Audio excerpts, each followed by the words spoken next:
Oke, puji nama Tuhan. Terima kasih Tuhan Yesus, terima kasih Bapa. Puji nama Tuhan. Shalom semua jemaat-jemaat yang hadir pada hari ini. Semoga di pagi hari ini kita mau datang kepada Tuhan karena kita merindukan hadirat-Nya bekerja dalam kehidupan kita. Sebelum kita mulai ibadah kita pada pagi hari ini, mari kita sambil dalam doa, kita berdoa. Kita berdoa. Terima kasih Tuhan Yesus, terima kasih Bapa buat anugerah-Mu dalam kehidupan kami Tuhan. Tuhan, pagi hari ini Bapa, kami merendahkan diri di hadapan-Mu Yesus. Kami mau menyembah Engkau Tuhan Yesus, kami mau meninggikan Engkau Bapa, kami mau memuliakan, mengagungkan nama-Mu dalam kehidupan kami ini Tuhan. Bapa, ampuni kami Bapa kalau kami melakukan kesalahan dalam kehidupan kami Bapa, dan ajar kami Bapa untuk hari demi hari Bapa mendekatkan diri kepada Engkau Yesus dan menjadi serupa seperti Engkau Tuhan. Terima kasih Tuhan, kami bersyukur buat anugerah-Mu yang selalu ada dalam sepanjang kehidupan kami Bapa, yang mengubah hidup kami Bapa menjadi pribadi yang baru di hadapan kami Bapa. Terima kasih Tuhan, terima kasih Bapa, terima kasih Roh Kudus. Ini ungkapan syukur kami di hadapan Bapa. Kami mau berterima kasih di hadapan Bapa. Terima kasih Bapa, karena kami ada sebagaimana ada karena anugerah Bapa. Terima kasih Yesus. Ku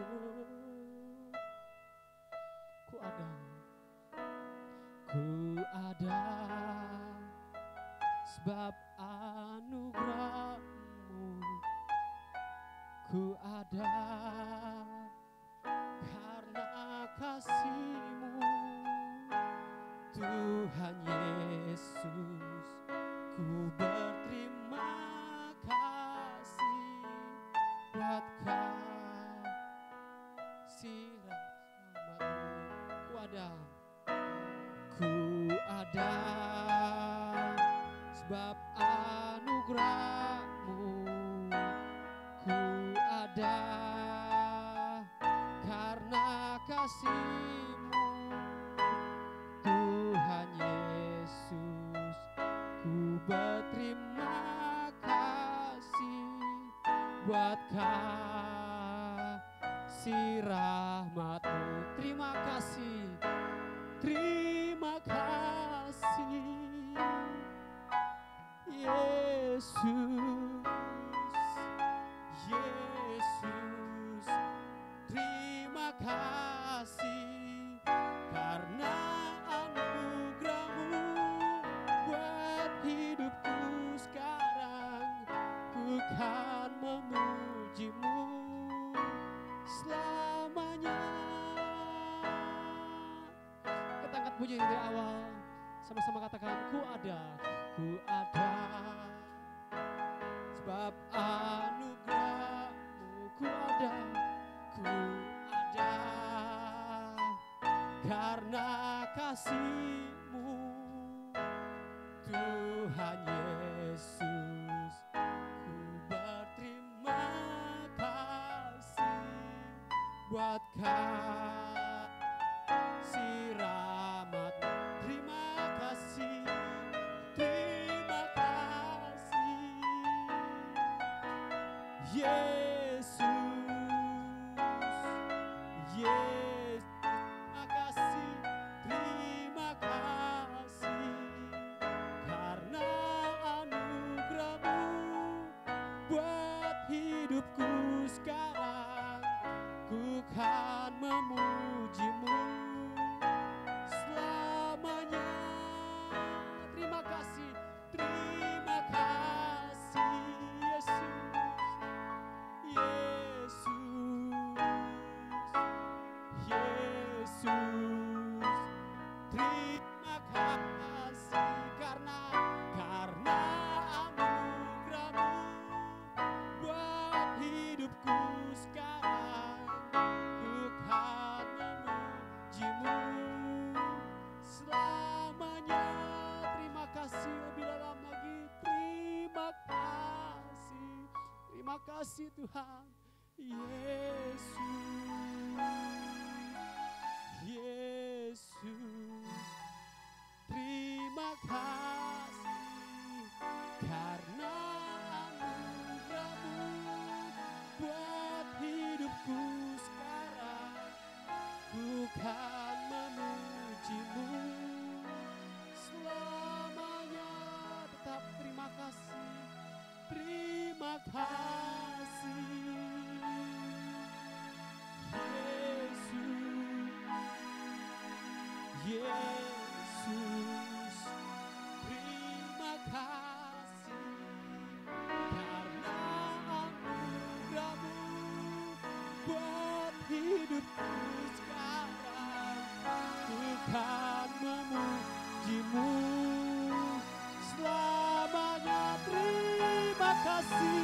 terima kasih.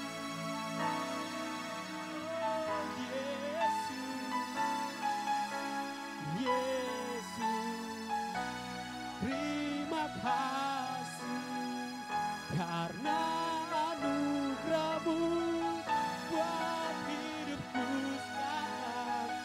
Ku kan memuji-Mu selamanya, ku kan memuji-Mu, ku kan memuji-Mu selamanya, ku kan memuji-Mu, ku kan memuji-Mu selamanya.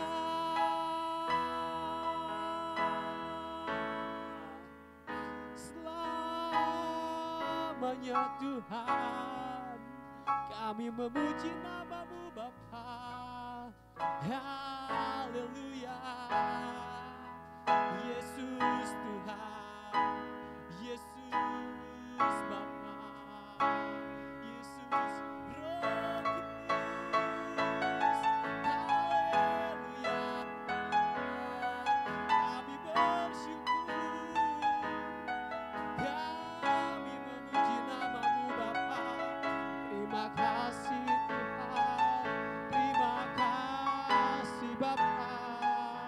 Besar anugerah-Mu, besar kasih setia-Mu Tuhan, nyata dalam hidup kami Tuhan Yesus. Kami bersyukur, kami memuji nama-Mu Bapa. Haleluya, haleluya, haleluya, haleluya. Terima kasih Tuhan, terima kasih Bapa. Kami bersyukur padamu Bapa. Terima kasih Tuhan, terima kasih Bapa. Bapa, ini hidup kami Bapa. Tuhan, ajar kami Bapa untuk semakin bersyukur Bapa. Berterima kasih buat anugerah-Mu yang Kau berikan dalam sepanjang hidup kami Tuhan. Sebab itu kami mau katakan terima kasih Tuhan. Terima kasih Bapa. Terima kasih Roh Kudus buat kebaikan-Mu. Ini hidup kami Bapa, hanya bagi kemuliaan nama-Mu Bapa. Sebab itu kami mau meninggikan Engkau Bapa. Kami mau memuliakan nama-Mu saja Tuhan. Nama-Mu saja Bapa. Terima kasih Tuhan. Terima kasih Bapa. Oh, haleluya, haleluya. Haleluya. Terima kasih Tuhan. Terima kasih Bapa. Haleluya. Haleluya. Haleluya.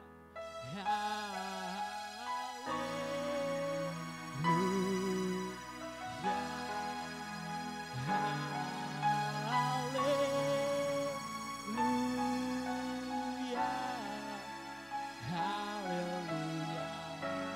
Kau Allahku. Haleluya. Haleluya.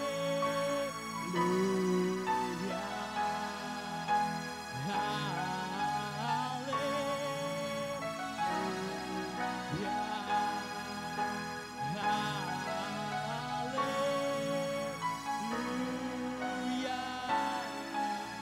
Haleluya. Kau Allahku. Haleluya.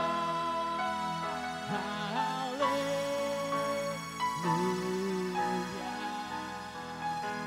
Haleluya.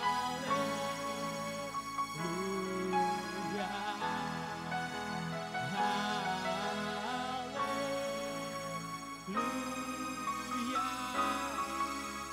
Haleluya. Kau Allahku. Haleluya, Kau Allahku. Haleluya. Kau Allahku. Kau Allahku, Kau Allah kami Yesus. Terima kasih Bapa, terima kasih Yesus. Terima kasih Tuhan, terima kasih Bapa buat anugerah-Mu, buat kebaikan-Mu dalam kehidupan kami Tuhan Yesus. Kami mau memuji Engkau ya Bapa. Haleluya, hanya bagi nama-Mu Tuhan. Tuhan, sebentar kami akan memuji, kami akan bersorak-sorai, kami akan melompat, kami akan bergirang bagi kemuliaan nama Bapa. Pimpin ibadah kami Bapa, kami dalam tangan-Mu kami serahkan. Di dalam nama Tuhan Yesus Kristus, kami siap untuk memuji nama-Mu Bapa. Haleluya, amin. Puji nama Tuhan, ada sukacita buat kita semua yang hadir pada pagi hari ini, amin. Buat jemaat yang ada di rumah juga ada sukacita, amin, amin. Puji nama Tuhan. Kita memuji dan memuliakan nama Tuhan, sebab panjang, lebar, tinggi, dalamnya kasih Tuhan tidak bisa kita ukur. Oleh sebab itu kita memuji dan memuliakan nama Tuhan. Saya undang semua bagi berdiri, kita angkat pujian ini. Haleluya. Oh. Terima kasih Bos. Haleluya. Tiada terukur besar kasih setia-Mu Tuhan. Panjang dan lebarnya melebihi lautan, jauh tinggi mengatasi langit, dalamnya tak dapat ku selami. Kasih setia-Mu besar selamanya, kasih setia-Mu Tuhan, kasih setia-Mu besar selamanya. Hatiku bersyukur, hatiku bersyukur, jiwaku memuji, mulutku pun bersorak memuji Engkau. Yesus, ajaib, ajaib perbuatan-Mu, besar anugerah-Mu, takkan berhenti ku memuji nama-Mu. Tiada terukur, tiada terukur besar kasih setia-Mu Tuhan. Panjang dan lebarnya melebihi lautan, jauh tinggi atas langit, dalamnya tak dapat ku selami. Kasih setia-Mu kekal selamanya, kasih setia-Mu besar selamanya. Hatiku bersyukur, jiwaku memuji, mulutku pun bersorak memuji Engkau. Yesus, ajaib, ajaib perbuatan-Mu, besar anugerah-Mu, takkan berhenti ku memuji nama-Mu. Tiada terukur besar kasih setia-Mu Tuhan. Panjang dan lebarnya melebihi lautan, jauh tinggi mengatasi langit, dalamnya tak dapat ku selami. Kasih setia-Mu kekal selamanya, kasih setia-Mu Tuhan, kasih setia-Mu besar selama. Sama-sama katakan, hatiku bersyukur, hatiku bersyukur,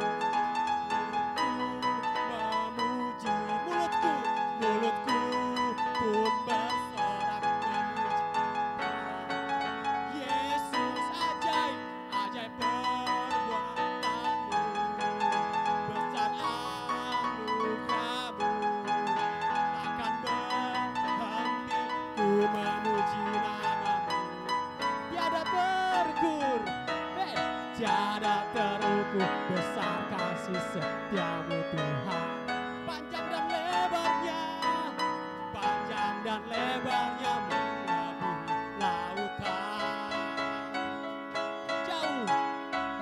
jauh tinggi mengatasi langit, jalan yang tak dapat ku selami, kasih setiamu besar selamanya, kasih setiamu Tuhan, kasih setiamu besar selama, kasih setiamu, kasih setiamu besar selamanya, kasih setiamu Tuhan, besar selamanya. Beri tepuk tangannya meriah bagi Tuhan kita, Yesus Kristus, Dia Allah yang ajaib. Terima kasih. Kita mau nyatakan bahwa sebab Tuhan baik dalam kehidupan kita. Amin. Haleluya. Terima kasih Bapa. Terima kasih Tuhan, sebab Kau baik Bapa. Sebab Kau baik. Sebab Kau baik dalam hidup kami Bapa. Haleluya. Terima kasih Tuhan. Sebab Tuhan baik. Sebab Tuhan baik. Sebab Tuhan baik. Sebab Tuhan baik. Anugerahnya kekal. Kasih jempolnya sama-sama katakan sebab Tuhan baik. Sebab Tuhan baik. Sebab Tuhan baik. Sebab Tuhan baik. Sebab Tuhan baik. Sebab Tuhan baik. Anugerahnya kekal selamanya. Yeay. Terima kasih Tuhan. Terima kasih Bapa. Katakan masuk. Masuk gerbangnya bersyukur. Dengan puji-pujian. Bersuka di hadiratnya. Angkat kuasa Tuhannya. Puji dia dengan sangkakala. Musik dan tarian. Semua makhluk di bumi di surga akan tangan dinaikkan. Sebab Tuhan baik.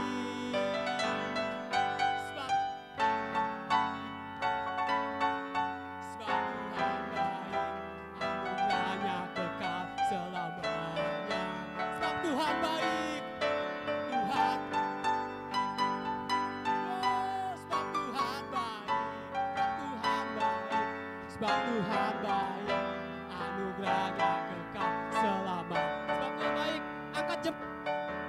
Sebab Tuhan baik. Sebab Tuhan baik. Sebab Tuhan baik. Sebab Tuhan baik. Sebab Tuhan baik.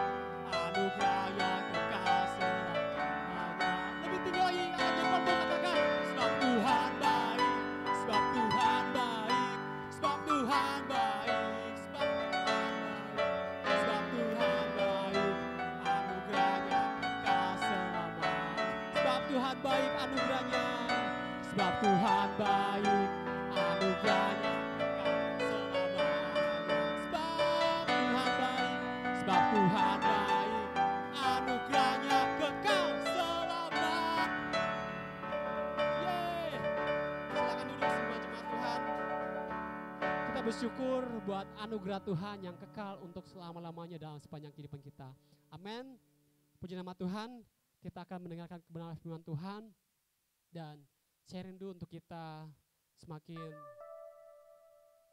meneduhkan hati kita.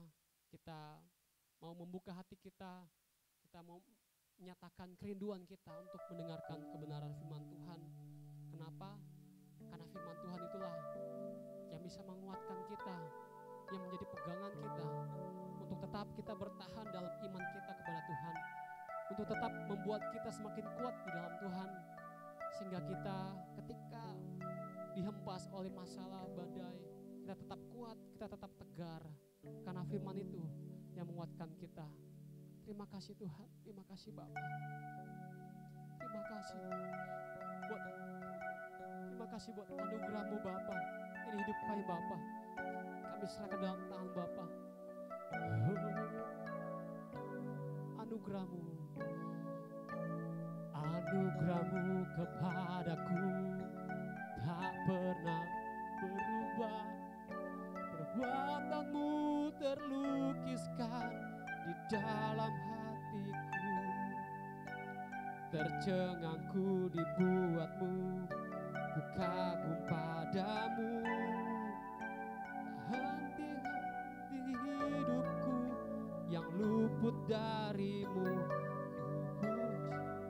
Ku sembah, tiada sepertimu. Ku ingin hidupku menyenangkanmu. Kau terawal dan terakhir. Kau terawal dan terakhir, pencipta segalanya. Seluruh bintang pun bersinar oleh ucapanmu. Engkau pun mengasihiku, penulis hidupku. Tak henti segenap nafasku, menyembahmu selalu. Ku puji, ku sembah, tiada sepertimu. Ku ingin hidupku menyenangkanmu. Segala puji, segala puji, segala hormat, segenap hatiku menyembahmu. Terimalah segenap hidupku sebagai persembahan yang hidup bagimu. Bagimu Tuhan, bagimu Bapa. Terima kasih Tuhan. Katakan anugerahmu, anugerahmu kepadaku tak pernah berubah. Perbuatanmu terlukiskan di dalam hatiku. Tercengang ku dibuatmu. Ku kagum padamu. Tak ada hal di hidupku yang luput darimu. Ku puji, ku sembah, tiada sepertimu. Ku ingin hidupku menyenangkan. Kau terawal dan terakhir. Kau terawal dan terakhir, pencipta segalanya. Seluruh bintang pun bersinar oleh ucapanmu. Engkau pun mengasihiku, penulis hidupku. Ada kenapa menyembahmu selalu. Ku puji, ku sembah, tiada sepertimu. Ku ingin hidupku menyenangkanmu. Segala puji, segala hormat, segenap hatiku menyembahmu. Terimalah segenap hidupku sebagai persembahan yang hidup. Segala puji, segala puji, segala hormat, segenap hatiku menyembahmu. Terimalah segenap hidupku sebagai persembahan yang hidup. Bukan kehendakmu Tuhan, bukan kehendakku, namun kehendakmu, namun kehendakmu. Hidupku bagimu, hidupku bagimu. Kau indah, kau mulia, ku ingin hidupku menyenangkanmu. Terima kasih Tuhan, terima kasih Bapa. Sembah syukur hanya bagimu Tuhan, hanya untukmu Bapa. Kami bersyukur hanya padamu, Yesus Tuhan, Yesus Raja di atas segalanya. Yesus Kau selamat bersyukur buat anugerah-Mu, buat kasih setia-Mu Bapa dalam hidup kami Bapa. Kami bersyukur. Terima kasih Tuhan, terima kasih Bapa buat kebaikan-Mu dalam sepanjang hidup kami Bapa. Terima kasih Tuhan Yesus. Segala puji, segala hormat, segenap hatiku menyembah-Mu. Terimalah segenap hidupku, persembahan yang segala puji kepada hamba-Nya. Puji, segala hormat, segenap hatiku menyembah. terimalah segenap hidupku sebagai persembahan yang Sekali lagi segala puji, segala puji, segenap hormat, hormat, segenap hati kami segenap hati menyembah-Mu. Terimalah segenap hidupku Tuhan, sebagai persembahan yang hidup. Bapa, inilah kerinduan hati kami, penyembahan kami di hadirat-Mu. Sebab Engkau saja yang layak terima pujian, hormat, dan kemuliaan. Kami sebagai hamba-hamba-Mu rindu untuk senantiasa bersekutu dan menyembah Engkau. Biarlah Engkau yang penyembahan kami menjadi sebuah dupa yang naik sampai ke Tuhan, menjadi dupa yang harum dan yang menyenangkan hati Tuhan. Terima kasih Bapa buat kesempatan yang diberikan kepada setiap kami untuk beribadah, memuji dan menyembah Kami. Tentang mendengarkan kebenaran firman Tuhan, mari Roh Kudus urapi setiap kami, mengajari kami, berikan kami hikmat supaya kami mengerti akan firman-Mu, dan firman-Mu itu menjadi sebuah keyakinan yang kuat dalam hidup kami, dan kami boleh menjadi pelaku-pelaku daripada firman-Mu. Terima kasih Roh Kudus, biar Engkau yang menguduskan waktu ini, jam ini Tuhan, bagi setiap kami, supaya Engkau beracara sebebas-bebasnya melalui hidup kami, mengubah hidup kami. Berbicaralah ya Tuhan, sebab kami hamba-hamba-Mu siap mendengarkannya. Dalam nama Tuhan Yesus, kita yang siap mendengarkan firman, sama-sama katakan amin. Puji Tuhan. Shalom. Puji Tuhan, hari ini kembali kita memasuki bulan yang baru, bulan Desember. Ini adalah bulan Natal ya.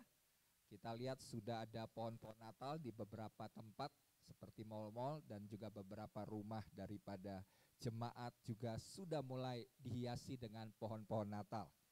Nah, saya percaya di bulan ini ada sebuah pesan khusus yang Tuhan mau sampaikan bagi gereja Tuhan, bagi umat Tuhan melalui gereja di tempat ini, untuk kita menyadari akan kedatangan Kristus yang datang. Bukan saja kita mengingat pada waktu 2000 tahun lalu dia datang sebagai seorang bayi yang mungil kecil gitu ya, tapi dia datang juga pada akhirnya nanti dia datang sebagai raja di atas segala raja. Dan untuk itu kita sebagai orang Kristen, sebelum Yesus Kristus datang kedua kali, maka kita juga harus memiliki sebuah sikap yang benar sambil menantikan Yesus Kristus datang kedua kali, yang khususnya hari ini kita akan berbicara tentang pengampunan. Karena kalau bicara tentang pengampunan, maka masih banyak orang Kristen yang tidak mengerti dan memahami tentang pengampunan yang Tuhan sudah lakukan, sehingga orang Kristen masih seringkali tertipu oleh segala macam masalah, segala macam hal yang menyakiti hidupnya, dan mereka bereaksi dengan cara yang salah. Padahal Alkitab dengan jelas berbicara soal pengampunan ini sudah tidak ada kata komanya lagi, saya sebut ya. Jadi ini sudah titik, sudah selesai. Ya, tidak bisa diperdebatkan lagi. Jadi kalau kita sebagai orang Kristen ya, hidup di dalam pengampunan demi pengampunan, maka saya jamin minimal saya sebut aja deh 50% kita sudah menang menghadapi pergumulan masalah, khususnya pada waktu kita menghadapi masalah-masalah yang berat, orang-orang yang menyakiti hidup kita, orang-orang, karena kita tahu bahwa di sekitar kita tidak akan pernah luput dari mungkin orang yang akan menyakiti kita, orang yang akan berkata-kata yang tidak baik terhadap hidup kita, bahkan menjelek-jelekan kita, memfitnah, menghina kita. Tapi kalau kita tahu kebenaran ini ya, maka saya percaya minimal kita bisa hidup di dalam firman Tuhan dan kita hidup dalam damai sejahtera daripada Tuhan. Amin. Kita siap mendengar kebenaran hari ini. Amin. Ya, temanya adalah pengampunan yang membebaskan. Mari kita lihat firman Tuhan dalam Yohanes pasal yang ke-8, ayat yang pertama sampai dengan ayat yang ke-11. Saya akan bacakan dari ayat yang pertama, nanti Bapak, Ibu, Saudara baca ayat yang kedua, kita berganti-gantian sampai dengan ayat yang ke-11. Ya. Oke, saya akan baca ayat yang pertama. Tetapi Yesus pergi ke Bukit Zaitun.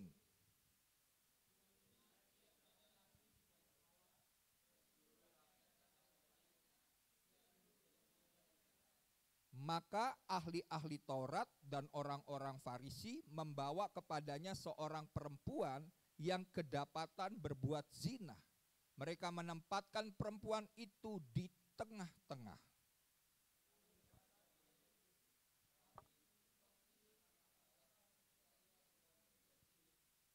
Musa dalam hukum Taurat memerintahkan kita untuk melempari perempuan-perempuan yang demikian.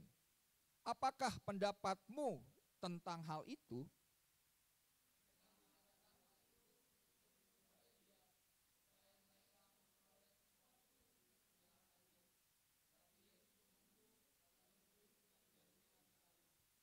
Dan ketika mereka terus-menerus bertanya kepadanya, ia pun bangkit berdiri lalu berkata kepada mereka, barang siapa di antara kamu tidak berdosa, hendaklah ia yang pertama melemparkan batu kepada perempuan itu. Tetapi setelah mereka mendengar perkataan itu, pergilah mereka seorang demi seorang, mulai dari yang tertua. Akhirnya tinggallah Yesus seorang diri dengan perempuan itu yang tetap di tempatnya.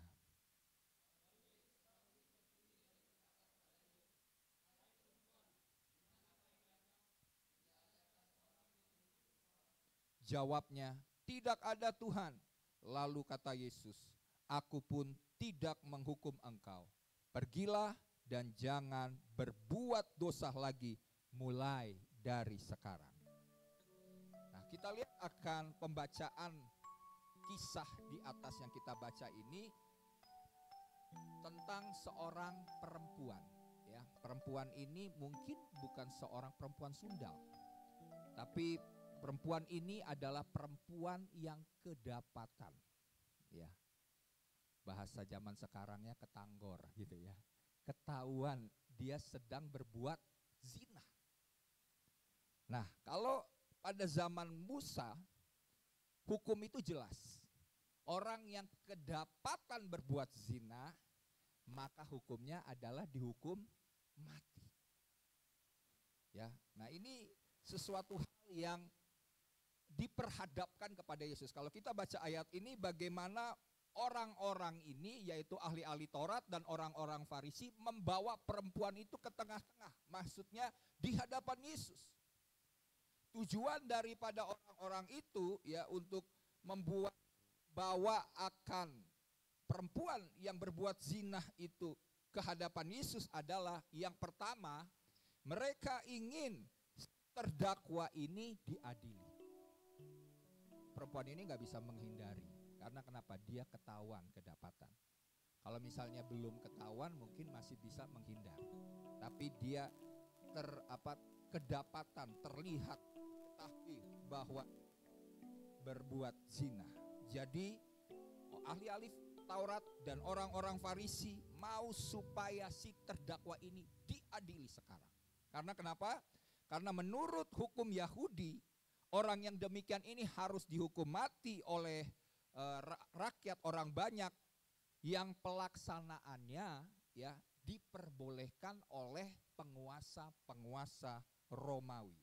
Karena ini bicara tentang pengadilan agama. Jadi pada zaman Yesus, pengadilan agama itu boleh dilakukan oleh orang-orang Yahudi di luar dari hukum orang Romawi.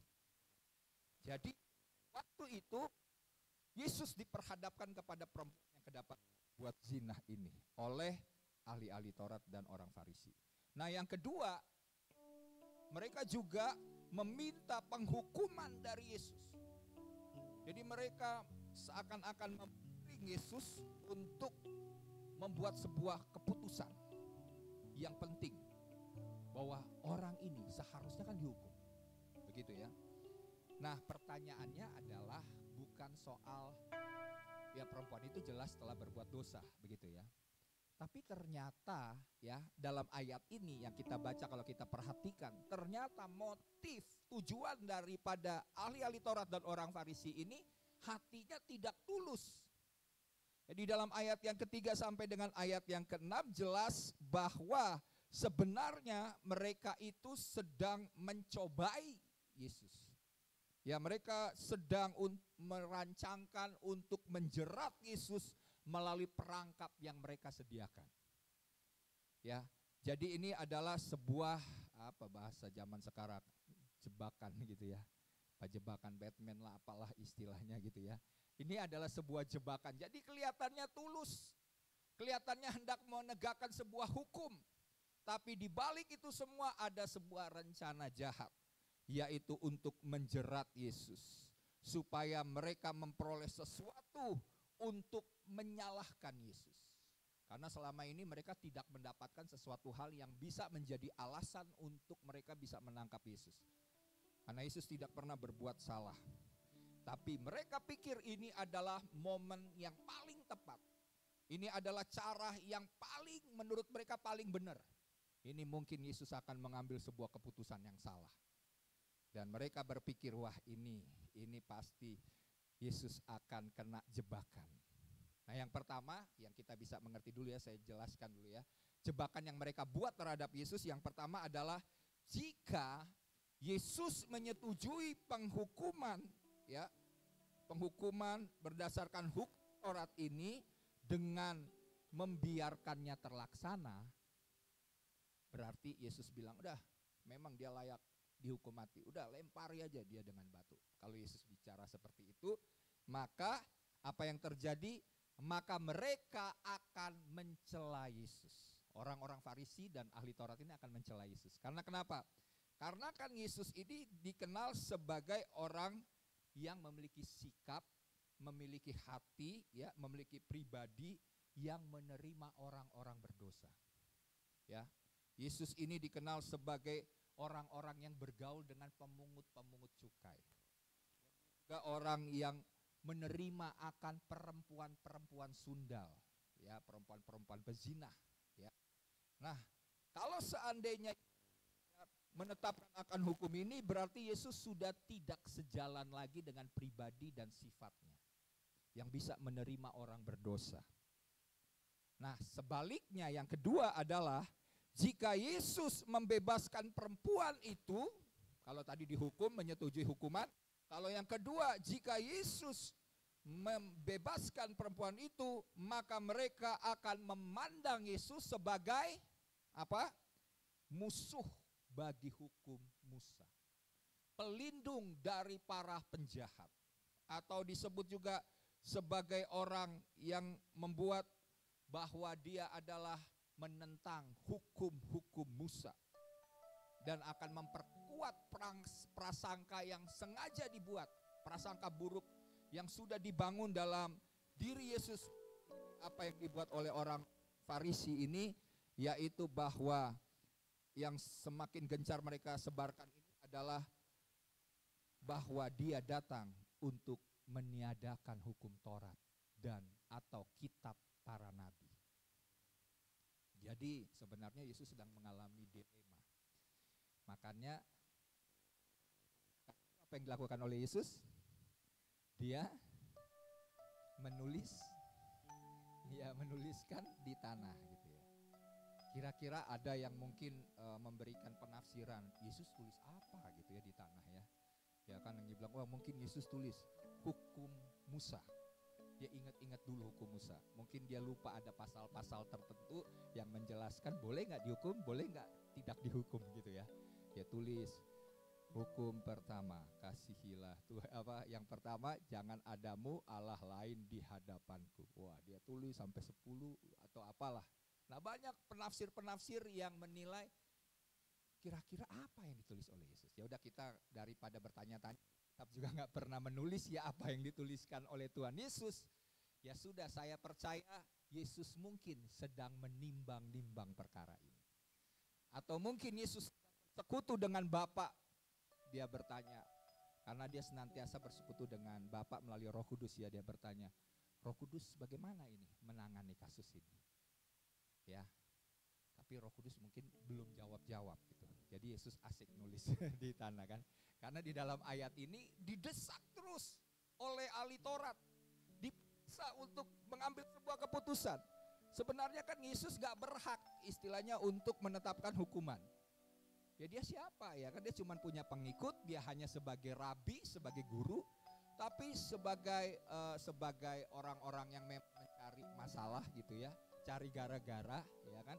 Yesus kan bukan seorang dari mahkamah agama gitu ya. Yesus juga bukan dari turunan misalnya dari seperti Nikodemus atau siapapun orang-orang yang belajar tentang di mahkamah, bekerja di mahkamah agama, tapi dicoba dijerat dengan pemahaman, dengan sebuah paradigma.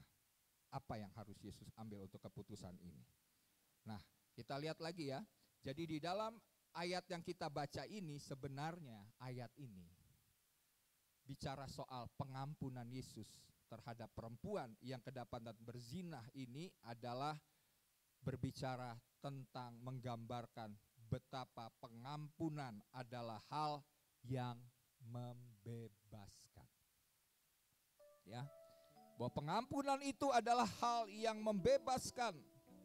Tentu ya, dalam hal ini bukan kebebasan untuk berbuat dosa lagi.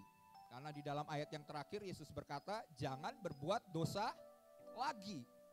Tapi maksud daripada pengampunan Yesus itu adalah supaya bebasnya seseorang dari ikatan dosa harus disertai dengan tanggung jawab besar untuk tidak berbuat dosa lagi. Jadi waktu Yesus melepaskan pengampunan kepada perempuan ini, maka Yesus punya tujuan. Sebuah tanggung jawab setelah dia dilepaskan dari hukuman, yaitu apa? Supaya perempuan ini tidak berbuat dosa lagi. Oke, saya lanjutkan tadi yang saya jelaskan mengenai jebakan yang dibuat oleh siapa tadi? Orang Farisi dan ahli Taurat. Nah, setelah Yesus didesak untuk bersikap, untuk berkata-kata, kira-kira apa yang dilakukan oleh Yesus? Ya, nah sebelumnya kita akan baca dulu deh. Baca di dalam ayat yang ke-7. Kita akan baca ayat yang ke-7. Ayat ke-7 berkata demikian. Dan ketika mereka terus-menerus bertanya kepadanya, ia pun bangkit berdiri lalu berkata kepada mereka, barang siapa di antara kamu tidak berdosa, hendaklah ia yang pertama melemparkan batu kepada perempuan itu. Nah, di sini kita lihat bahwa Yesus ingin menegaskan bahwa posisi setiap orang ya di hadapan Allah adalah sama. Yesus sebenarnya sedang menunggu supaya orang-orang ini punya pemahaman sampai kepada apa yang Tuhan inginkan. Yaitu Tuhan sedang bawa orang-orang ini menyadari bahwa mereka juga adalah orang yang berdosa. Nah, itulah tujuan Tuhan. Jadi seakan-akan Yesus berlambat-lambat untuk tidak mengambil sebuah keputusan. Tapi karena terus didesak, maka hal itu Yesus harus nyatakan ya dengan sebuah kalimat, barang siapa di antara kamu ya berbuat dosa, hendaklah ia yang pertama melemparkan batu kepada perempuan ini. Jadi di sini tak seorang pun ya yang kemudian melemparkan batu karena kesadaran akan keberdosaannya. Jadi di sini Yesus mengajar ya, kalau seandainya orang Farisi ini ngerti, ya udah dia mengerti. Tapi bagi kita yang mendengarkan firman Tuhan hari ini, apa kita harus mengampuni? Karena kita juga adalah orang yang berdosa. Kalau kita bukan orang yang berdosa, kita berhak menghukum, menghakimi. Ya. Tapi kita sebagai orang yang berdosa, kita nggak berhak. Karena kita pun sudah diampuni oleh Tuhan. Jadi poin yang pertama, mengapa pengampunan itu membebaskan kita? Karena yang pertama adalah kita mengampuni karena kita sudah diampuni. Kita juga orang berdosa. Sebenarnya kalau kita sebagai orang berdosa, dengan perbuatan baik kita, dengan usaha kita, dengan sedekah kita, dengan pemberian-pemberian kita, melalui ibadah kepada Tuhan, itu tidak cukup untuk membayar dosa-dosa kita yang begitu banyak. Dan ujung daripada kehidupan manusia yang berdosa ini, upah dosa adalah maut, kematian kekal, terpisah dari Tuhan untuk selama-lamanya. Berarti berada dalam neraka dan binasa untuk selama-lamanya. Itulah status kita sebelum kita percaya kepada Yesus. Dan bukan karena perbuatan baik kita mendapatkan anugerah keselamatan. Kita mendapatkan kasih karunia, pengampunan, penebusan daripada dosa-dosa kita. Tapi itu semata-mata karena kasih dan pengampunan dari Tuhan. Nah, kalau kita yang sudah berdosa ini ya, terus diampuni dosa kita dengan cuma-cuma tidak membayar apapun, hanya percaya akan pengorbanan Yesus.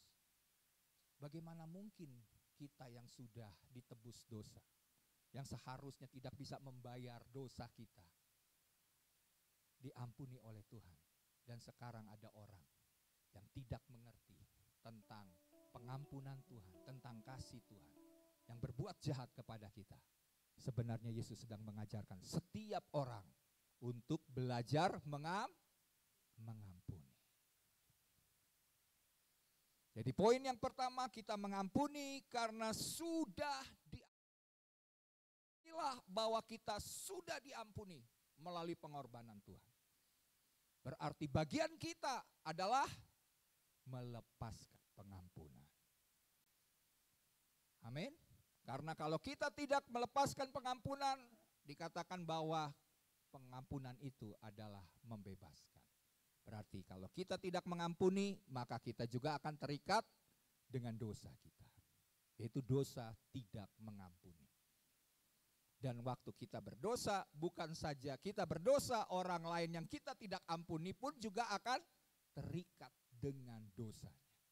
Berarti masalah dalam dunia ini tidak akan pernah selesai sampai setiap orang Kristen menyadari betapa perlunya mereka melepaskan pengampunan. Waktu kita orang Kristen menyadari dan kita adalah representatif daripada kehadiran Kristus di dunia ini melalui hidup kita, maka kita harus memiliki sifat pribadi karakter Kristus, yaitu apa? Mengampuni. Karena kita sudah diampuni. Nah, jadi jelas ya bahwa kita orang berdosa. Sadarilah, setiap kali engkau disakiti, setiap kali engkau merasa ada sesuatu hal yang membuat kita tersakiti, kita merasa dihina, jalan satu-satunya yang kita orang Kristen harus ingat, ampunilah mereka Sama seperti Yesus berkata, Bapa di atas kayu salib, di tengah orang yang telah menghukum dia padahal dia tidak berbuat dosa. Yesus berkata, Bapa ampunilah mereka, sebab mereka tidak tahu apa yang mereka perbuat. Nah, kalau kebenaran ini dilakukan oleh setiap orang Kristen, saya yakin dunia ini akan menjadi lebih baik. Tapi waktu kita memiliki sebuah kebencian, kemarahan, sakit hati, maka hidup kita juga akan mengalami ikatan dosa. Dan kita tidak bisa menjadi berkat. Karena kita masih tertipu dan tipu daya daripada iblis. Ya. Nah, jadi apa yang coba Yesus jawab ya di dalam ayat yang ke-7 ini berarti Yesus ya, reaksi Yesus pada saat diperhadapkan dengan masalah ini adalah Yesus tidak meremehkan hukum Taurat. Dengan perkataan Yesus berkata, barang siapa yang tidak berdosa, ayo lempari orang ini dengan batu. Berarti yang pertama, Yesus tidak meremehkan hukum Taurat atau membenarkan kesalahan si perempuan ini. Dan juga tidak mendorong mereka untuk terus menghakimi akan perempuan ini. Tetapi Yesus ya terbebas dari perangkap mereka melalui sikapnya ini. Itu yang pertama ya. Dia tidak meremehkan hukum Musa. Karena dia suruh bilang kan, lempari. Tapi bagi orang yang tidak berdosa, lempari duluan gitu kan. Tapi yang kedua, Yesus membalikkan keadaan mereka yang tadinya merancang untuk mendakwa Yesus. Jadi sebenarnya niat mereka untuk membawa masalah ini bukan niat yang tulus. Mereka sedang mencoba Yesus. Akhirnya Yesus membalikkan keadaannya yang tadinya mereka menginginkan Yesus ini terdakwa dengan jawaban yang salah. Tapi Yesus dengan hikmat daripada Tuhan, hikmat daripada Roh Kudus, dia membalikkan orang-orang ini ya, yang tadinya merancangkan mendakwanya, ternyata mereka sendiri yang dipaksa untuk mendakwa dan mengoreksi dirinya sendiri. Apakah engkau orang benar? Engkau tidak berbuat dosa, sehingga engkau berani untuk melempari orang yang kedapatan sedang berbuat zina ini. Ya, terus membuat ya sebuah pemahaman kepada mereka bahwa apakah engkau pantas menjadi penghukum bagi wanita ini. Sebenarnya bahasa Yesus kalau saya tulis, ada yang menulis dalam sebuah artikel dikatakan begini, barang siapa di antara kamu tidak berdosa, tidak berbuat dosa yang serupa, yang tidak pernah sekalipun bersalah atas kecemaran dan atau perzinahan, hendaklah ia yang pertama melemparkan batu kepada perempuan itu. Jadi yang kedua berarti Yesus mengatakan kalau engkau tidak pernah berbuat kecemaran, tidak pernah berbuat zina, tidak berdosa, ya udah lemparkan aja batu kepada perempuan itu. Berarti sekarang mereka mikir gitu ya. Oh iya ya. Ini kebetulan aja perempuan ini ketanggor, kedapatan sedang berbuat zina. Mungkin saja dari orang-orang yang berbicara dengan suara keras ini adalah orang-orang yang juga sudah pernah berbuat zina. Dia juga melakukan kecemaran. Karena di dalam hukum Taurat jelas kan, ada berapa? 615 gitu ya, hukum. Mereka lihat-lihat, oh iya ternyata saya juga orang berdosa nih. Enggak bisa ini menghukum dia. Jadi di sini Yesus tidak mengatakan bahwa jangan menghukum, ya udah tapi hukumlah. Tapi kira-kira kamu pantas gak menghukum orang ini? Karena mereka kan yang menyuruh untuk Yesus mengambil keputusan sehingga mereka layak untuk melempari perempuan itu dengan batu. Di situ ya. Jadi di sini lihat jawaban Yesus. Karena itu ketika kita mengampuni, kita sedang sadar bahwa kita berdosa tetapi sudah diampuni oleh Tuhan. Oke ya. Nah, sekarang pertanyaannya begini, apa hambatan yang sering acap merintangi kita dalam memberikan pengampunan kepada orang lain? Hambatan yang pertama adalah karena kesalahan yang terlalu berat untuk dimaafkan. Wow. Waktunya singkat ya. Jadi pertama karena dia menyadari bahwa yang pertama adalah karena kesadaran kesalahan yang terlalu berat untuk dimaafkan. Contohnya misalnya kalau kita berseteru, kita pikir, udahlah kita nyakitin hati dia, masa cuma begitu aja dia marah. Padahal mungkin bagi orang itu ini merupakan kesalahan yang fatal. Tapi kita mengabaikan, kita berdalih ya semua orang juga nggak ada yang tidak berbuat salah kok gitu kan. Nah itu yang membuat sehingga orang itu tidak bisa mengampuni orang lain. Terus yang kedua karena adanya luka batin yang tidak terlupakan. Nah ini seringkali masalahnya orang itu sudah punya luka. Waktu ada yang berbuat jahat, lukanya tambah dalam. Sehingga dia tidak sulit untuk mengampuni orang. Karena hati perasaan yang tersakiti yang dalam akan buat orang itu tidak bisa mengampuni. Yang ketiga adalah karena takut kejadian yang sama akan terulang kembali. Ya jadi mereka contohnya diselingkuhi ya, diselingkuhi. Maka kalau kita cepat-cepat mengampuni, memaafkan pasangan kita, nanti dia berbuat lagi gitu kan. Dia benar belum sungguh-sungguh bertobat gitu kan. Saya terulang lagi, waduh saya merasa tersakiti lagi. Sehingga mereka tidak mudah cepat untuk mengampuni dengan alasan seperti itu. Yang keempat, karena takut diremehkan. Banyak orang tidak mau mengampuni, cepat mengampuni karena mereka pikir, wah nanti kalau kita cepat mengampuni akan diremehkan. Akan dianggap, oh ya boleh dong. Pasti dia akan mengampuni saya lah. Saya lakukan ini, pastikan dia mengampuni, ya udah nggak apa-apa, buat lagi. Jadi orang akan menganggap bahwa orang berpendapat bahwa orang yang mudah mengampuni akan mudah diremehkan oleh orang lain. Yang kelima, karena adanya kebiasaan dalam keluarga untuk tidak mudah memaafkan kesalahan. Ingat keluarga waktu orang tua mengajarkan kepada anak menerus ya tentang tidak gampang mengampuni. Kalau perlu banyak orang-orang, bukan kalau perlu maaf, banyak keluarga-keluarga masih menanamkan kebencian kepada anak-anaknya terhadap mungkin orang tua, kepada mungkin pasangannya, kepada orang lain yang menyakiti, sehingga pemahaman itu membuat kita sulit mengampuni karena ajaran-ajaran yang kita terima.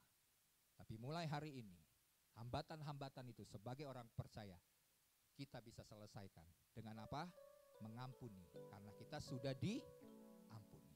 Oke, yang kedua singkat karena waktu saya tinggal 5 menit. Yang kedua adalah mengampuni tanpa membalas. Kalau sudah mengampuni karena Tuhan sudah mengampuni, ya sudahlah. Ya cukuplah buat saya.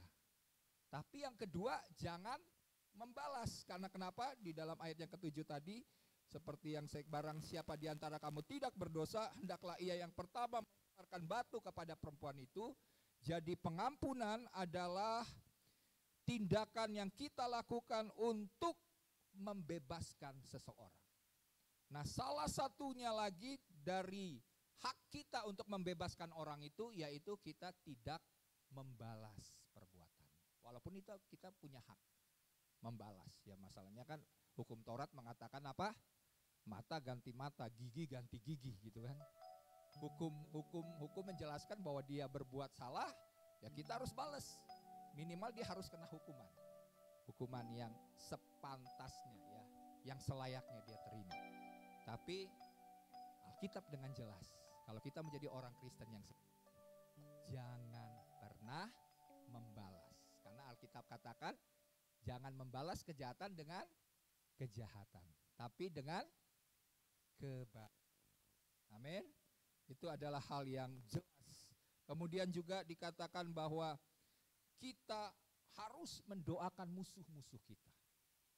Wow, udah gak bales, doain supaya orang itu diberkati.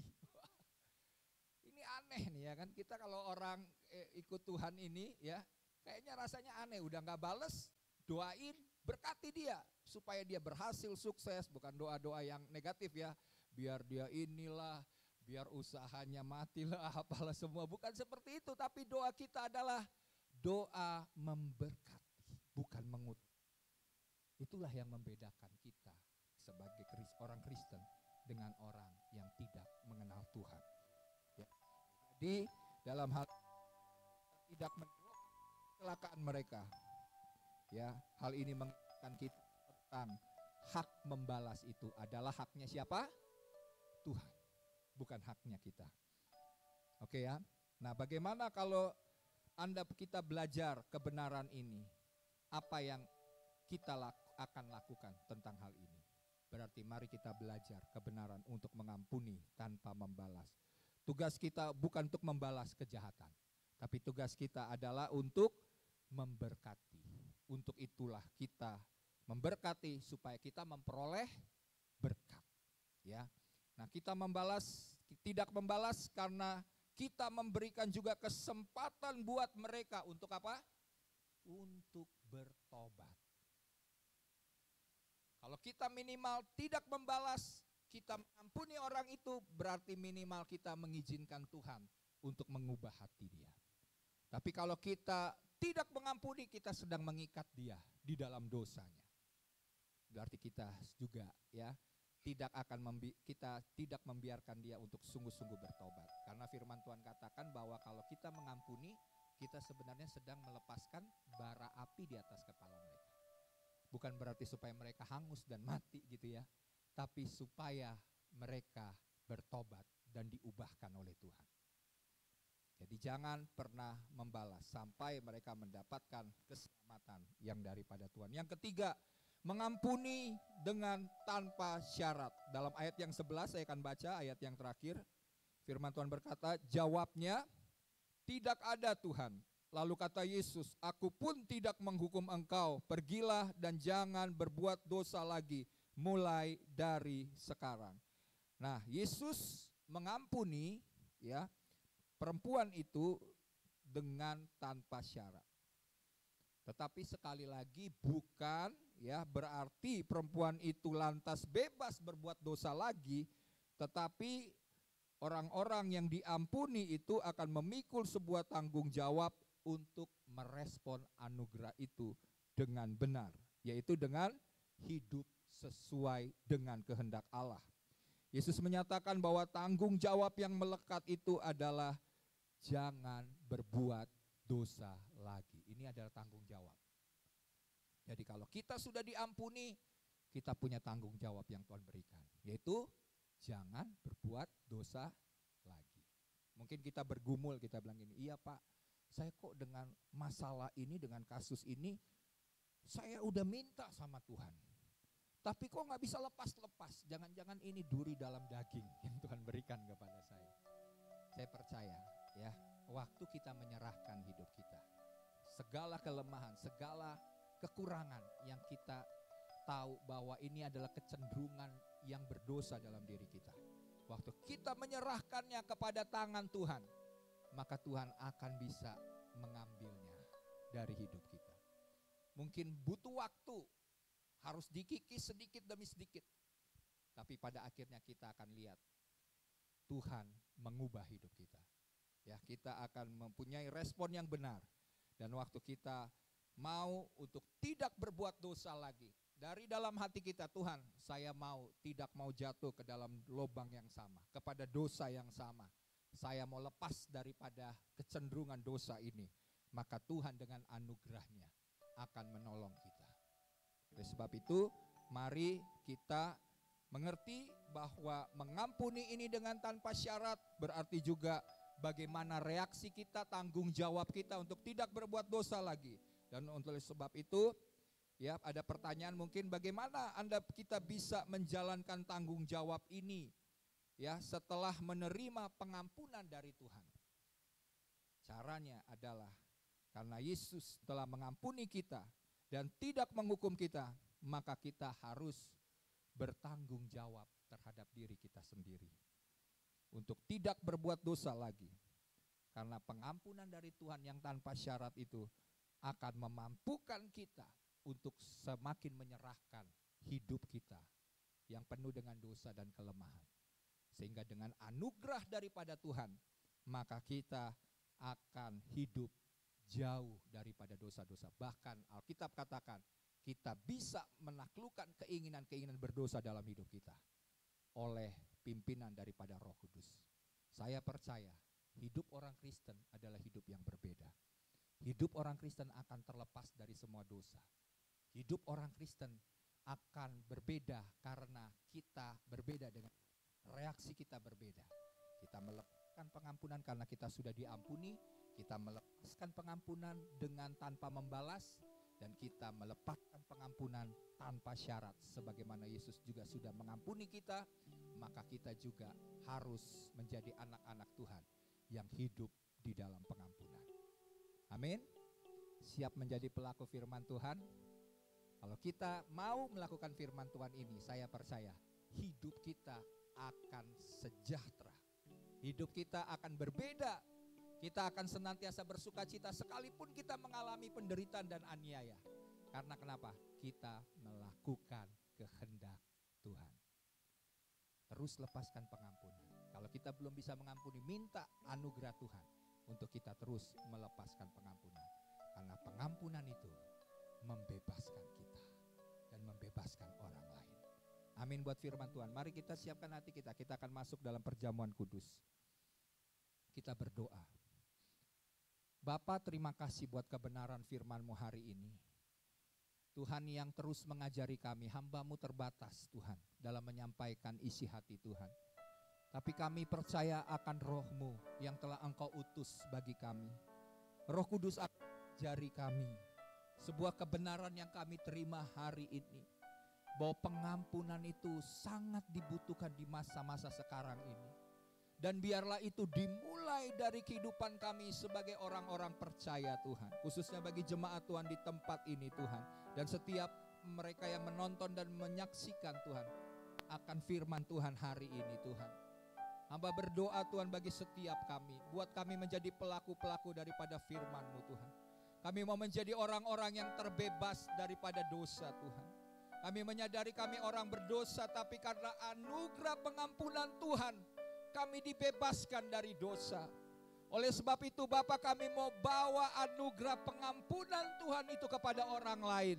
Karena kami sudah diampuni, kami juga akan mengampuni orang yang berdosa Tuhan. Terima kasih buat kepercayaan yang Tuhan telah berikan kepada kami. Buat kami setia, tidak membalas Tuhan, dan mengampuni dengan tanpa syarat. Bukan dengan iming-iming, tanpa pamrih Tuhan. Kami melepaskan pengampunan, karena itulah yang Yesus ajarkan bagi kami. Kami melihat bagaimana perempuan yang telah berbuat zina ini dilepaskan dari hukuman. Dan kami percaya melalui kebenaran yang kami lihat dan kami dengar, kami baca ini. Kami percaya perempuan itu pasti akan bertobat Tuhan. Dan tentunya kami yang juga mungkin diperhadapkan dengan masalah ini akan mengambil sikap yang sama. Karena kami sudah belajar mengampuni seperti Kristus. Terima kasih Tuhan, terima kasih. Hamba berdoa bagi setiap jemaat, bahkan yang mungkin menyaksikan hari ini. Ada masalah dalam dosa-dosa untuk tidak mengampuni. Hamba berdoa Tuhan, kuasa lawatan Roh Kudus juga bekerja dengan tanpa batas. Bagi setiap mereka yang sedang menonton dan menyaksikan akan kebenaran firman Tuhan hari ini. Hamba minta anugerah pengampunan turun atas hidup mereka. Anugerah kasih Tuhan turun atas hidup mereka Tuhan. Sehingga mereka akan bisa Tuhan mengampuni. Memang tidak mudah Tuhan untuk melupakan akan perbuatan-perbuatan jahat orang lain. Tapi bagian kami akan lakukan. Sebab itu yang Tuhan inginkan. Hamba berdoa Tuhan, lepaskan mereka dari semua ikatan kebencian, kemarahan, kedengkian dalam nama Tuhan Yesus Kristus. Kami mau menjadi anak-anak Tuhan yang bebas dan hidup menyenangkan hati Tuhan. Terima kasih Bapa. Jika sebentar kami akan menikmati perjamuan Tuhan. Engkau yang telah menyediakan hidangan bagi kami, tubuh dan darah-Mu Tuhan. Kami akan senantiasa mengingat akan pengorbanan-Mu Tuhan. Engkau yang tidak berbuat dosa, tapi rela mati untuk menebus dosa-dosa kami melalui pengampunan-Mu Tuhan. Demikian juga ajari kami pada saat kami mengingat akan persekutuan kami dengan tubuh dan darah Tuhan. Sebagaimana begitu besar pengorbanan-Mu, begitu besar kasih-Mu, begitu besar akan pengampunan-Mu yang tanpa syarat. Demikian juga kami mau Tuhan mengalami kehidupan seperti Kristus, mau mengampuni orang yang bersalah kepada kami. Terima kasih Tuhan, kuduskan roti dan anggur ini. Engkau mengubahnya menjadi tubuh dan darah Tuhan. Engkau yang hidup dan tinggal di dalam kami hidup dan tinggal di dalam Tuhan. Terjadi dalam kehidupan kami.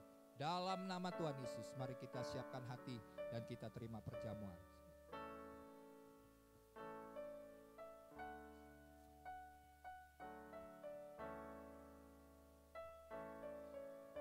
Haleluya Yesus. Kurabasyakara.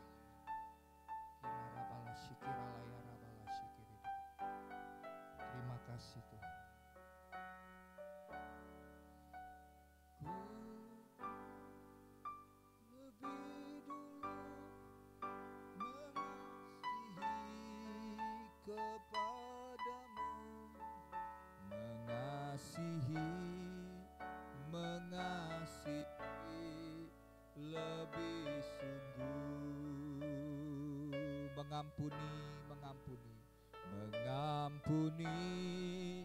Mengampuni lebih sungguh,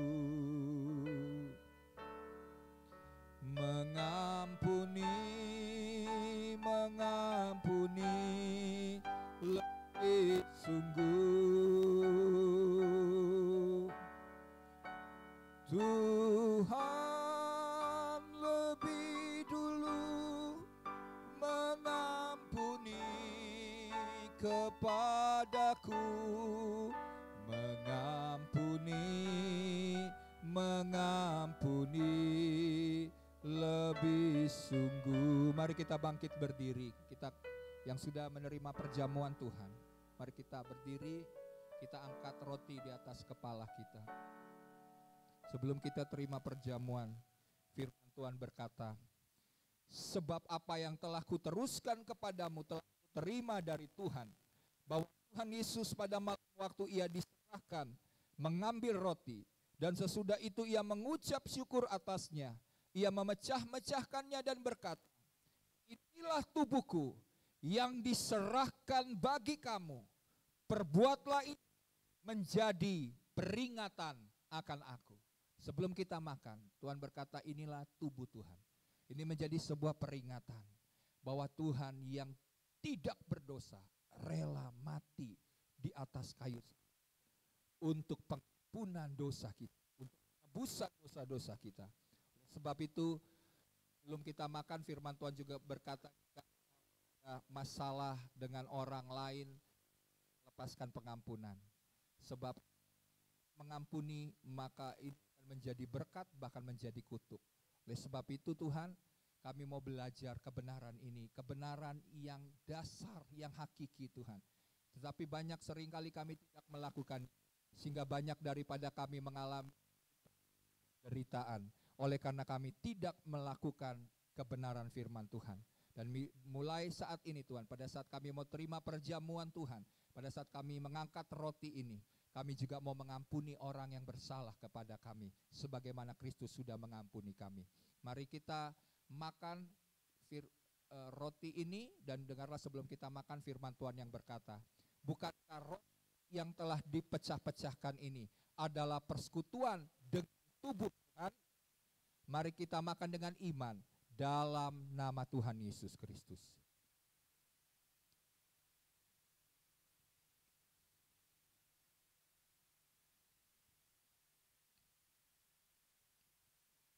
Terima kasih buat persekutuan-Mu. Engkau hidup dalam kami, kami hidup dengan Engkau. Engkau yang membangkitkan kami dengan kuasa. Terima kasih Tuhan. Kita angkat cawan di atas kepala kita dan dengarlah firman Tuhan. Demikian juga ia mengambil cawan sesudah makan, lalu berkata, cawan ini adalah perjanjian baru yang dimeteraikan oleh darahku.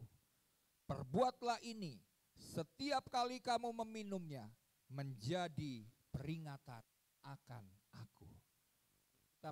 Kita mengingat akan darah Kristus, darah yang mengampuni setiap dosa dan pelanggaran kita, darah yang membebaskan kita, darah yang melayakkan kita menjadi anak-anak Allah, darah yang memeteraikan bahwa kita adalah milik pusaka Tuhan, dan darah yang memberikan kita kuasa untuk melawan semua dakwaan daripada iblis yang mendakwa kita siang dan malam, dan kita mengalahkannya dengan darah anak domba dan dengan perkataan kesaksian kita.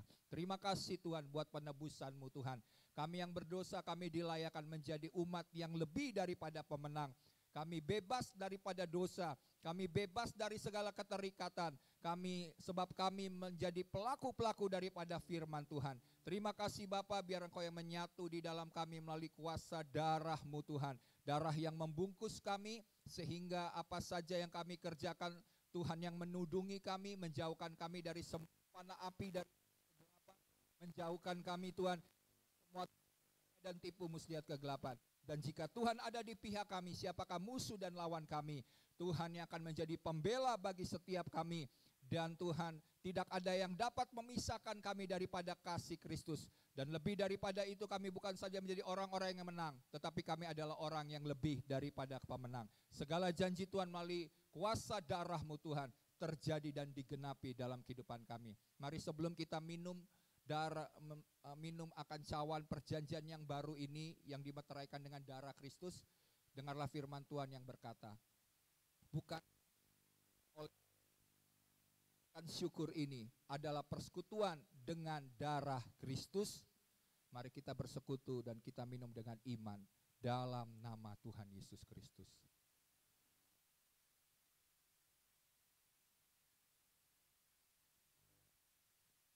Saya serahkan. Saya minta dengan hormat Ibu Ana bawa dalam doa syafaat.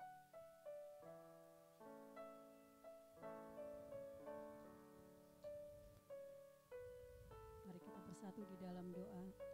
Tuhan, kami mengucap syukur buat semuanya Bapa. Kalau Engkau sudah pimpin ibadah ini Tuhan dari awal hingga akhirnya Bapa. Juga untuk perjamuan kudus ini Tuhan, kami telah menerima perjamuan kudus-Mu Tuhan. Engkau telah memeteraikan kami ya Bapa, menjadi anak-anak pilihan Tuhan. Tuhan, kami mengucap syukur, kami mau berdoa untuk setiap pergumulan jemaat-Mu Tuhan pada saat ini Tuhan. Engkau tahu keberadaan mereka ya Bapa.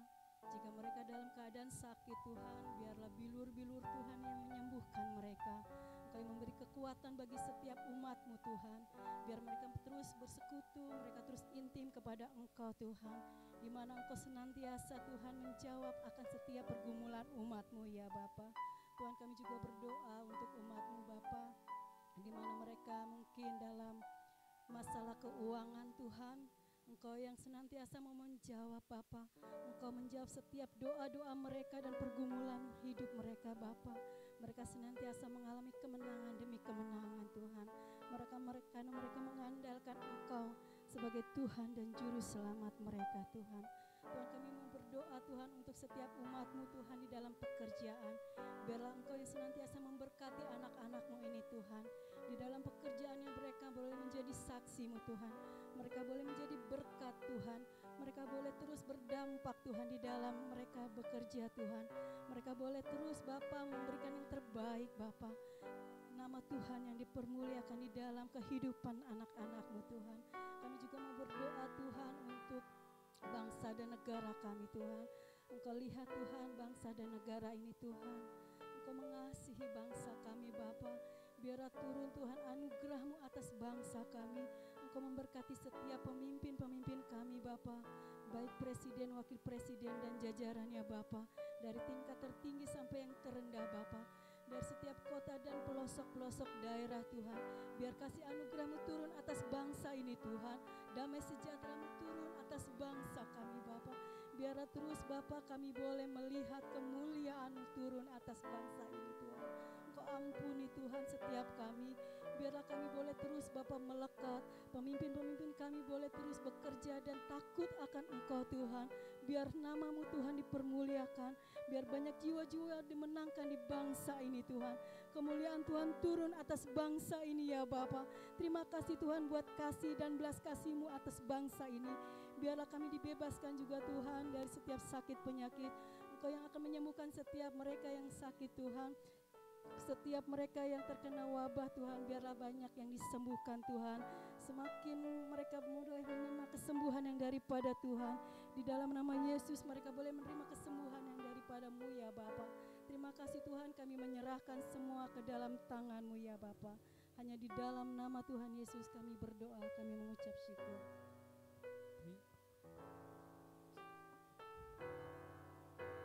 Terima kasih Tuhan Yesus. Kita akan satu pujian. Terima kasih Yesus.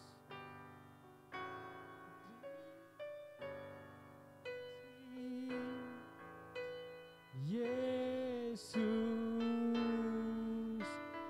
Yesus, terima kasih karena anugerah-Mu buat hidupku sekarang.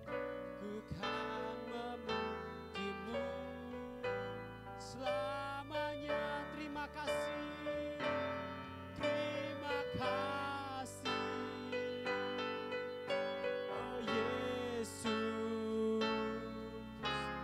Yesus, terima kasih. Hanya anugerah-Mu buat hidupku sekarang. Ku kan memuji-Mu selamanya. Terima kasih dan serahkan doa berkat buat Bapak. Terima kasih Yesus, Yesus. Mari jemaat Tuhan, arahkan hatimu, berserah kepada Tuhan, mengucap syukur kepada Tuhan. Terima kasih karena anugerah-Mu buat hidupku sekarang. Ku kan memuji-Mu. Sekali lagi katakan terima kasih. Terima kasih Bapa. Yesus, Yesus, terima kasih karena anugerah-Mu buat hidupku sekarang. Ku kan memuji-Mu selamanya. Ku kan memuji-Mu, ku kan memuji-Mu selamanya. Ku kan memuji-Mu, ku kan memuji-Mu selamanya. Terima kasih Bapa buat ibadah pada hari ini. Kami bersyukur buat anugerah-Mu, kebaikan-Mu, kemurahan-Mu, kasih setia-Mu, rahmat-Mu yang senantiasa baru yang Tuhan berikan kepada kami. Di penghujung daripada ibadah ini Tuhan, kami mau terima berkat supranatural yang Tuhan sediakan bagi setiap kami. Mari jemaat Tuhan, angkat tanganmu. Tuhan, hamba berdoa bagi setiap tangan-tangan yang terangkat. Biar berkat, terobosan, anugerah, kekuatan, kemenangan, pemulihan, kesembuhan, kesehatan, pembaharuan di dalam Tuhan, dan perjanjian-perjanjian yang baru diterima bagi setiap anak-anak-Mu Tuhan. Dan biarlah kami Tuhan menjadi anak-anak-Mu yang tetap setia, tetap hidup di dalam kebenaran, sampai Tuhan Yesus Kristus datang kedua kali menjemput kami. Dan di dalam kehidupan kami senantiasa menjadi pelaku-pelaku daripada firman Tuhan. Dan kebenaran-kebenaran firman Tuhan itu senantiasa termeterai di dalam kehidupan setiap kami. Dan hamba berdoa Tuhan, bagi kami semua yang bekerja Tuhan berkati, yang kuliah Tuhan memberkati, mereka Tuhan yang menjadi ibu-ibu rumah tangga, mereka menjadi suami juga yang baik Tuhan. Dan semua kehidupan daripada anak-anak-Mu Tuhan yang menyertai dan membuatnya berhasil. Terima kasih Bapa, sampai Engkau membuat kami Tuhan tetap tidak bercacat celah dan hidup di dalam kekudusan. Dalam nama Tuhan Yesus Kristus, kita semua yang sudah diberkati Tuhan dan sudah menerima anugerah berkat Tuhan, bersama-sama katakan amin. Puji Tuhan, Tuhan Yesus memberkati. Dari matikannya.